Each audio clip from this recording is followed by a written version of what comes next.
په شمال ختیځ زون کې د یونیسف دفتر ولایتي مسؤل د کندوز ولایت امنیه قومندان سره د خپل کاري دفتر کې ولیدل او په یو لړ مهمو موضوعاتو سره بحث او خبرې وکړې.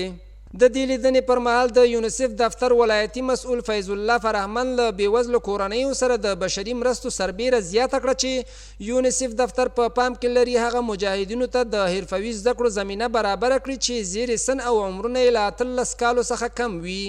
د نوموړي په خبره دغه مجاهدین به د 15,000 افغانیو په بدل کې د موټرسایکل سازي، موبایل سازي او نجاریو کې جذب شي، څو وکولای شي له همدې لارې د خپلې کورنۍ اړتیاوې پوره کړي. بل لور ته بیا امنیه قومندان پاسوال مولوي مطیع الله سیف الله په شمال ختیځ زون کې د یونیسف دفتر بشري فعالیتونه وستایل او ژمنه یې وکړه چې ټول هغه مجاهدین چې زیر سن وي د حرفوي زده کړو لپاره دغه ادارې ته ور وپېژني او دا یو نیک ګام یاد کړ.